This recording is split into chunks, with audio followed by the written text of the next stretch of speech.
Good morning class. आज के हमारे टॉपिक में हम बायोलॉजिकल रिदम्स के बारे में पढ़ेंगे थोड़ा, और ब्रीफली हमने थोड़ा सा शॉर्ट में पढ़ लिया था कि बायोलॉजिकल रिदम क्या होती है। हम थोड़ा उसको डिटेलिंग में आज पढ़ेंगे। देखो, बायोलॉजिकल जो रिदम होती है वो दो फॉर्म्स में होती है, एंडोजीनस में और एक्सोजीनस में, है ना। इसका डिफरेंस हम डिफ्रेंशिएट किया हुआ है मैंने यहाँ इसको ऐसे डिवाइड किया हुआ है दोनों पार्ट में। तो हम देखते हैं एंडोजीनस क्या होता है और एक्सोजीनस क्या होता है। तो पहले हम एंडोजीनस की बात कर लेते हैं। एंडोजीनस बायोलॉजिकल क्लॉक कंट्रोल, है ना। तो एंडोजीनस को हम बायोलॉजिकल क्लॉक कंट्रोल भी कह सकते हैं और एक्सोजीनस को डायरेक्ट कंट्रोल कह सकते हैं, है ना। तो एंडोजीनस में क्या होता है, endogenous biological rhythm are naturally occurring cycles with in our bodies, है ना।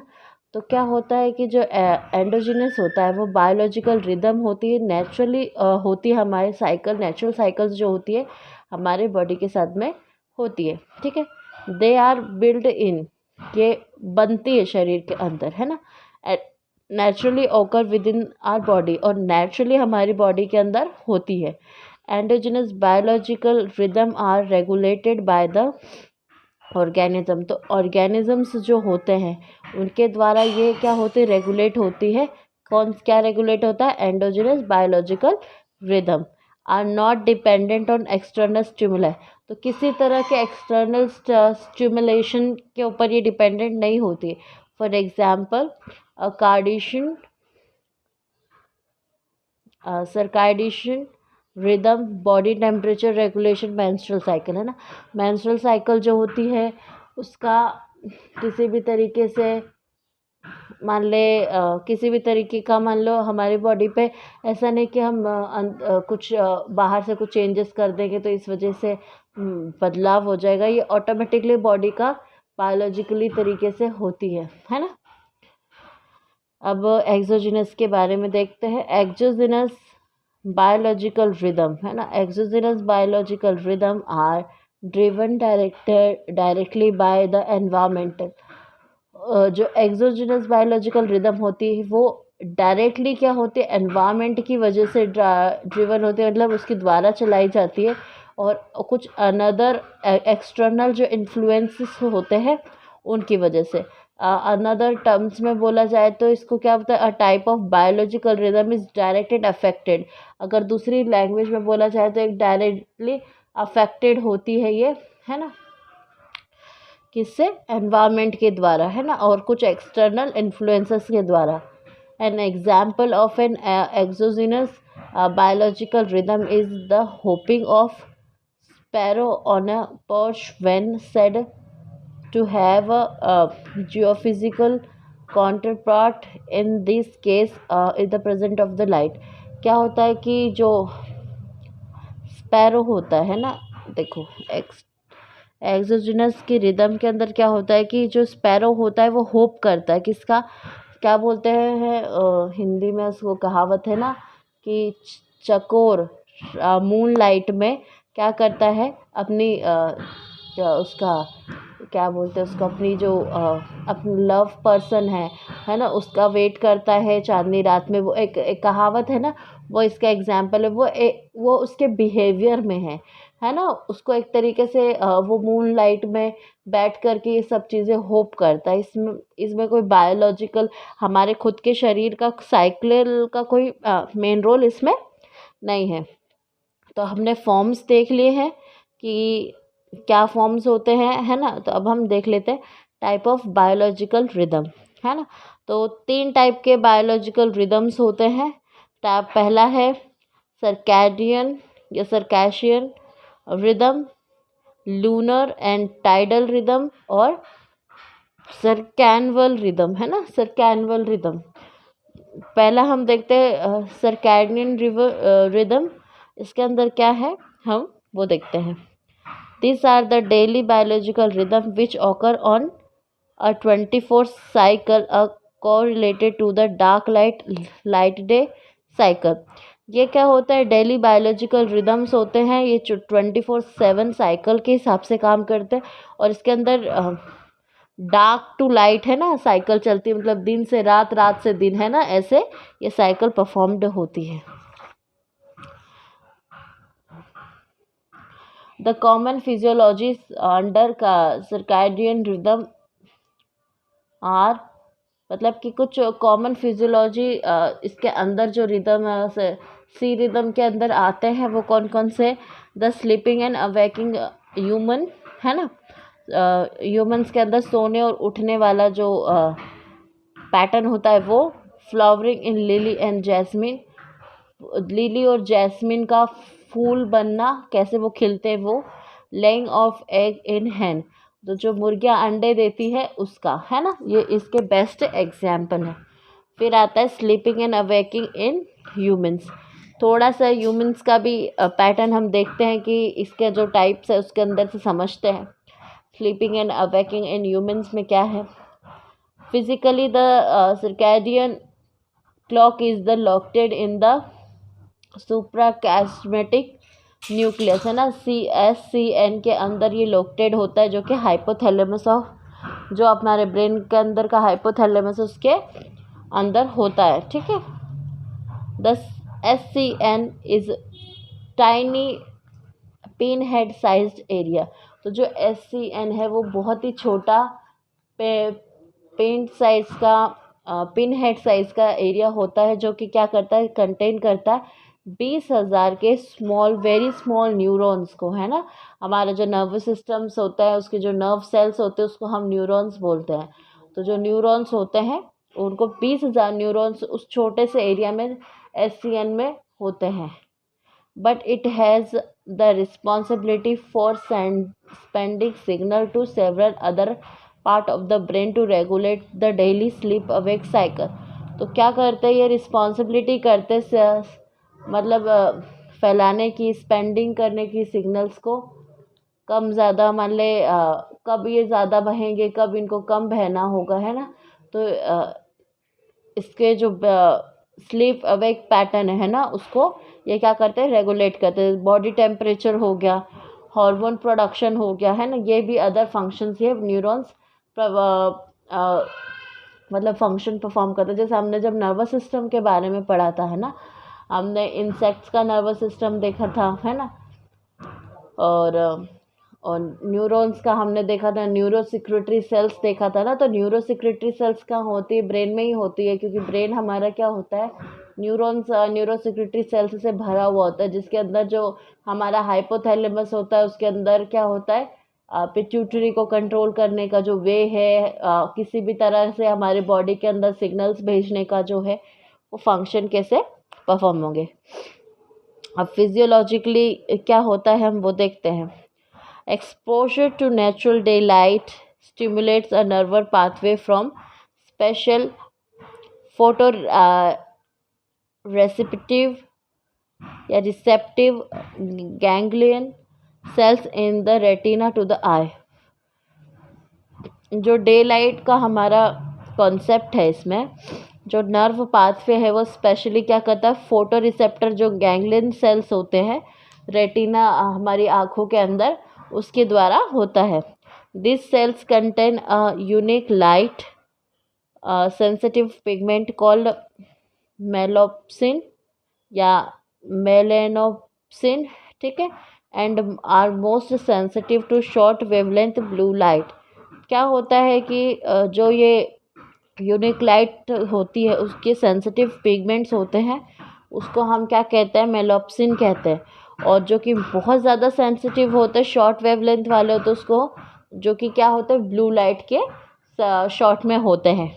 The light dark signal are sent via the optic nerve to suprachiasmatic nucleus, which uses them to reset its own circadian clock each day।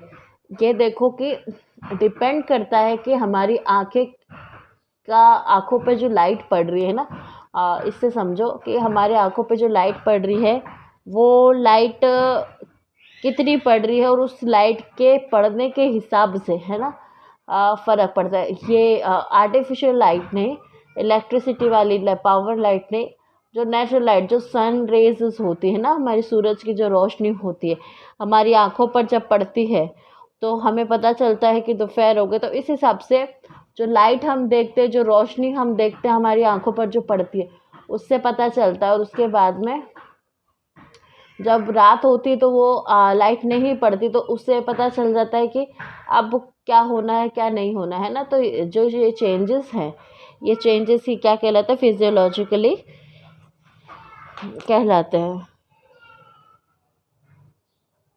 हमने भी circadian या सर्कास्ट्रियन rhythm देखी, अब हम lunar and tidal rhythm देखते हैं। लूनर एंड टाइडल रिदम में क्या है, the cyclical activities exhibited by organism in relation to the 29 days lunar month are called as a lunar rhythm। तो जो साइक्लिकल एक्टिविटीज़ होती है, जो ऑर्गेनिज्म के द्वारा होती है, जो कि 29 डेज़ का लूनर मंथ कहलाता है, फेब्रुअरी हमारा, तो उसको हम क्या कहते हैं, लूनर रिदम्स भी बोलते हैं। लूनर रिदम इसलिए बोलते हैं क्योंकि जनरली फेब्रुअरी में 28 डेज़ होते हैं, लेकिन जब 4 साल में एक बार रिपीट होने वाला 29 डेज़ का जब फेब्रुअरी आता है तो वो क्या होता है, लूनर रिदम कहलाता है। तो most obvious environment variable affected by the moon. तो इसमें क्या होता है, जो मून होता है ना, लूनर भी कहते हैं मून को। तो जो मोस्ट अफेक्टेड एरियाज जो एनवायरमेंटल होते हैं, वेरिएबल्स इफेक्ट होते हैं, वो इसके द्वारा, मून लाइट के द्वारा होते हैं। Light at tide and end of this the tide appears to have a greatest impact. तो इसकी वजह से बहुत ज़्यादा इम्पैक्ट होता है। For this reason lunar rhythm seems to occur mostly in marine species. तो क्या होता है कि जो लूनर रिदम्स होती है बहुत ज़्यादा कहाँ देखने को मिलती है, जो मरीन स्पीसीज़ होती है। मरीन स्पीसीज़ मतलब जो समुद्र की प्रजातियां हैं, उनमें देखने को मिलती है।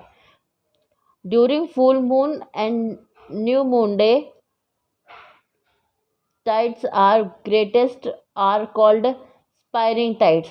जो टाइड्स होते हैं वो बहुत ही ग्रेटेस्ट फॉर्म में होते हैं जब फुल मून होता है, तो उसको क्या बोलते हैं, हम स्पायरिंग टाइड्स बोलते हैं। Caused by the cooperative gravitational attraction of sun and the moon. तो ये किसी वजह से, तक जो कॉर्पोरेटिव ग्रेविटेशनल अट्रैक्शन होता है सन और मून का, उसकी वजह से ये होता है। At the moon quarters the sun and the moon oppose each other, resulting in the smallest tide called ebb tides। जब मून क्वार्टर्स फॉर्म में हो, क्वार्टर्स मतलब कि आधा हो, है ना, और जो सन होता है वो पूरा अपोजिट हो, सॉरी मून्स का आधा सन हो, है ना, और मून जस्ट अपोजिट हो एक दूसरे के, तो इसमें क्या होगा, इसके रिजल्ट के फॉर्म में जो स्मॉल टाइड फॉर्म्ड होंगे, और उसको क्या कहेंगे, ईब टाइड्स कहते हैं। The spring and the ebb tides occur at an interval of the 14.5 days. Hence, this rhythm has a duration of 29 days। मतलब कि यूँ बताना चाह रहा है कि ये जो इफेक्शन होता है, जो स्प्रिंग और ईब टाइड्स ऑकर्स होती बनते हैं ना फुल मून और सन की वजह से, तो इसकी वजह से क्या होता है कि 14.5 डेज़ का इंटरवल मिल जाता है। तो इसकी वजह से क्या होता है, एक रिदम ऑकर होती है, ड्यूरेशन जो कि कहलाता है 29 डेज़ का। Certain animals activities are adapted to the lunar cycle and they exhibited lunar rhythm. तो कुछ एनिमल्स एक्टिविटीज़ होती है जो कि इसके साइकिल की वजह से भी बनती है, जो लूनर रिदम की वजह से ऑकर होती है। The best study lunar rhythms are the monthly reproductive rhythms of. अगर इसके बारे में बेस्ट स्टडी करनी है तो जो lunar are the monthly reproductive rhythms होती है वो हो सकती है, जिसमें पैरेलो वॉर्म्स होते हैं जो फायर वॉर्म्स कहते हैं, उनमें देख लो सी लिलीज होती है, उनमें मे फ्लाई स्वॉर्मिंग होते हैं उनमें। हम ये मरीन साइड के जो होते हैं स्पीसीज होते हैं उसमें हम मंथली जो रिप्रोडक्टिव रिदम होता है उसमें हम ये उनकी स्टडीज़ में हम दे सकते हैं। The breeding rhythm of this animals are in relation to the phase of moon. तो ये ब्रीडिंग रिदम जो होते हैं एनिमल्स के अंदर, वो रिलेशनशिप इनका डायरेक्टली किससे होता है, जो मून का फेज होता है उससे होता है। एग्जाम्पल के तौर पे क्लासिकल एक्सपेरेलो वॉर्म्स जो होता है जिसको ल्यूलोडाइज बोलते हैं, और tube dweller in coral reef it's West Indian species Leodice fucata. ठीक है, ये इनके एग्जाम्पल हो गए। Spawn only during third quarters of the June July moon. तो जो स्वान होता है ना, वो क्या करता है, उसका कौन सा रिप्रोडक्टिव या उसका ब्रीडिंग रिदम कब होता है, तब third quarters of June July के टाइम होता है ना। और जो dweller in the coral reef it's West Indian species जो लियोडाइस फ्यूकेटा होता है उसके अंदर ये क्या होता है, वेस्ट इंडियन स्पीसीज होती है जो कि इस टाइम पे काम करती है।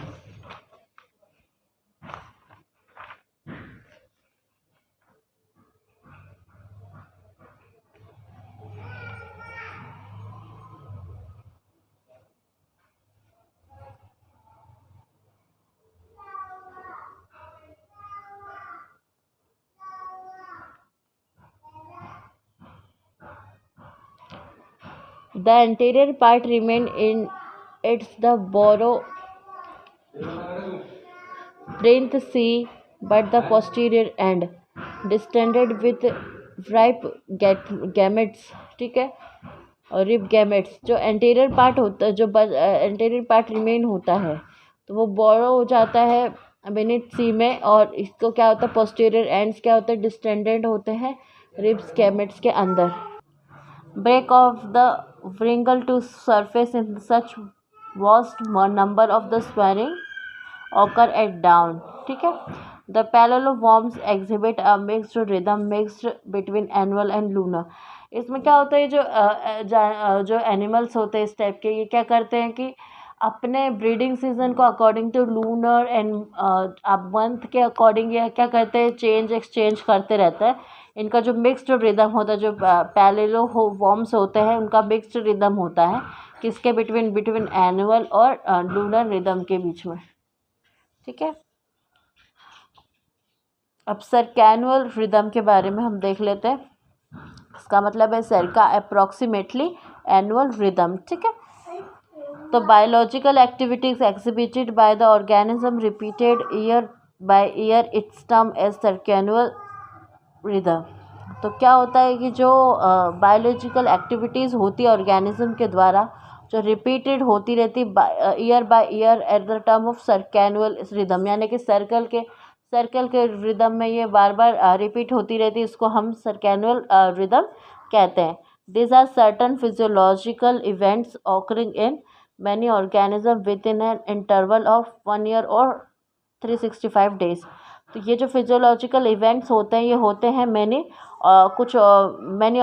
बहुत सारे ऑर्गेनिजम्स में होते हैं ना, और किन के इंटरवल में होते हैं, साल भर में या 365 दिन के इंटरवल में होते हैं। एग्जाम्पल के तौर पे माइग्रेटरी बर्ड्स, जो बर्ड्स एक जगह से दूसरी जगह माइग्रेशन कर जाती, वो इसका बहुत अच्छा एग्जाम्पल है। Every year they fly without fail. तो हर साल ये क्या करते हैं, फ्लाई करते उड़ते हैं बिना फेल हुए। Experimental have been carried out in which the bird have been kept in a control environment. ये क्या करते हैं, कंट्रोल एनवायरनमेंट के अंदर भी ये एक्सपेरिमेंट्स करते हुए क्या करते हैं, अपना माइग्रेशन करते हैं। Without the chance of the disease और any situation they might cause them to migrate. तो ये बिना किसी बीमारी के या कुछ हुए बिना, हर सिचुएशन में या किसी सिचुएशन के बिना भी ये माइग्रेशन करते हैं। But still the birds showed migratory behaviour at the same time as they did every year, चाहे कुछ हो चाहे ना हो, लेकिन हर साल की तरह क्या होगा, हर बार की तरह ये क्या करेंगे, ये माइग्रेटरी रीज़न, माइग्रेटरी बिहेवियर दिखाएंगे ही दिखाएंगे। क्योंकि जब ये एक बार करते हैं तो कोई रीज़न ना हो तो भी ये क्या करेंगे, माइग्रेटरी बिहेवियर दिखाएंगे। Then there is the breeding cycles of different organism, तो इसकी वजह से डिफरेंट ब्रीडिंग साइकिल्स भी डिफरेंट ऑर्गेनिजम्स में होते हैं। They repeat the same cycle every year at the same time, ये सेम टाइम पर ही हर साल अलग अलग, मतलब सेम ही साइकिल हर सेम टाइम पे सेम साइकिल ये परफॉर्म करते हैं। Another example could be hibernation cycle, तो इसका एक और अच्छा एग्जाम्पल है hibernation cycle. This is repeated even if the condition do not require hibernation, लेकिन ये तब भी ये साइकिल परफॉर्म्ड हो जाती है जबकि अगर इसकी कंडीशंस ना भी होना, रिक्वायर नहीं होना, तो भी हिब्रिनेशन होना नॉर्मल सी बात हो जाती, क्यों, क्योंकि ये एक बार हो चुका है। तो हमारा लूनर ट्राइडल रिदम्स हो चुका है ना।